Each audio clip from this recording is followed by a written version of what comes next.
আচ্ছা, লাইটের যেটা আমরা ক্লাস নিয়ে কথা বলছিলাম, তো লাইটের ক্লাসে লাইটের দু রকম লাইটিং হয়। একটা হলো ইউটিউবের ক্ষেত্রে বা যে কোনো শর্ট ভিডিওর ক্ষেত্রে যেটা লাইটিং হয় সেটা হলো 3 পয়েন্ট লাইটিং, একটা বেসিক লাইটিং যেটা দিয়ে সব রকম মোটামুটি লাইট আনা যায়, সেটা নিয়ে এখন আমাদেরকে এক্সপেরিমেন্ট করে করে দেখতে হবে। আর একটা হলো যেটা ফিল্মের প্রপার ফিল্ম লাইটিং হয়। তো দুটো সিচুয়েশান আমি দুটো ভিডিওতে আলাদাভাবে দেখাবো। তো আজকে যেটা নিয়ে আলোচনা করবো সেটা হলো ইউটিউবের লাইটিং, মানে 3 পয়েন্ট লাইটিং। ওকে, সো আবার আমরা যদি বেসিক 3 পয়েন্ট লাইটিংটা বুঝতে চাই তাহলে এখন দেখবো এখন পুরো একটা ফ্ল্যাট লাইটিং রয়েছে। ওকে, সো ফ্ল্যাট লাইটিং আমরা অফ করে দেব। এবার আমরা যদি এখানে যে কোনো একটা লাইট আমরা এখন জ্বালাই, ওকে, সো এই যে প্রথম লাইটটা যেটা সাবজেক্টের উপর পড়ছে সেইটা হলো কি লাইট।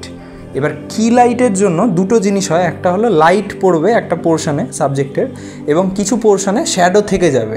এবার তোমাদের বোঝার সুবিধার জন্য আমি একদম হাফ লাইটিং করেছি, যে হাফ ফেসে লাইট পড়বে, হাফ ফেসে লাইট পড়বে না।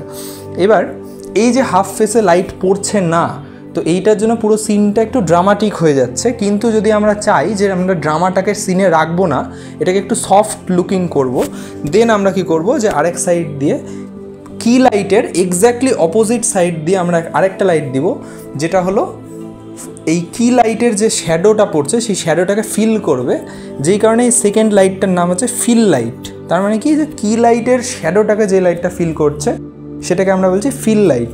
এবার আমরা একটুখানি বিউটি যদি আমরা শটে আনতে চাই তাহলে একদম সাবজেক্টের পিছন থেকে একটা লাইট আমরা দেব, এই যে লাইটটা, এই লাইটটাকে আমরা বলবো ব্যাক লাইট। ওকে, তো সেই ব্যাকলাইটটার কাজ কি, যে সাবজেক্টের পেছন থেকে থাকবে ব্যাকলাইটটা। ব্যাকলাইটের মেন কাজ কি হলো, যে সাবজেক্ট এবং ব্যাকগ্রাউন্ডের মধ্যে একটা সেপারেশন আনবে। মানে ব্যাকলাইট থাকার আগে সাবজেক্ট এবং ব্যাকগ্রাউন্ডের মধ্যে কোনো সেপারেশন ছিল না, এখন আমরা দেখবো একটা লাইন দেখতে পাবো। ওকে, কিন্তু আমরা যদি একটুখানি প্রফেশনাল লুকিং ইমেজ চাই তাহলে এরকম ডিরেক্ট ব্যাকলাইট একটু অ্যাভয়েড করতে হয়। সেই ক্ষেত্রে আমরা কি করব, ব্যাকলাইটটাকে ফ্রেমের বাইরে বার করে দেবো। ব্যাকলাইটটাকে আমরা ইউজ করব কিন্তু আমরা ফ্রেমের বাইরে বার করে দেবো। এবার কী হবে, ব্যাকলাইটও আসছে, সাবজেক্ট আর ব্যাকগ্রাউন্ডের মধ্যে সেপারেশনও হচ্ছে। এই অবস্থায় ইমেজটাকে আরেকটু আপিলিং করার জন্য আমরা সাবজেক্টের হেয়ারে একটা লাইট দেব। তো সেই লাইটটাকে নর্মালি বলা হয় হেয়ার লাইট। যেহেতু মেনলি সেটা চুলে দেওয়া হচ্ছে সেই কারণে সেটাকে হেয়ার লাইট বলা হচ্ছে। তো এই যে কি, ফিল, ব্যাকলাইট এবং ব্যাকলাইটেরই আরেকটা ফর্ম হলো হেয়ার লাইট। তো এইটা হলো 3 পয়েন্ট লাইটিং। আশা করি তোমরা লাইটিংয়ের যে টিপসগুলো দিলাম সেগুলো তোমরা বুঝতে পারলে। শুধুমাত্র টিপস অ্যান্ড ট্রিক্সে গেলে হবে না, টাইম দিয়ে জিনিসগুলো এক্সপেরিমেন্ট করতে করতে শিখতে হবে। কারণ লাইট যখন আমরা শিখছি, লাইটটা সিনেমাটোগ্রাফির প্রচণ্ড ক্রুশাল পয়েন্ট।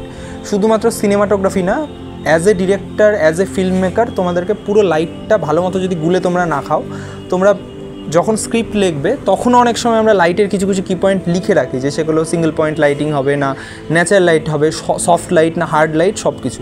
তো লাইটের কোয়ালিটি নিয়ে নেক্সট ভিডিওতে আমি বলবো। Till then, happy filming, thank you so much.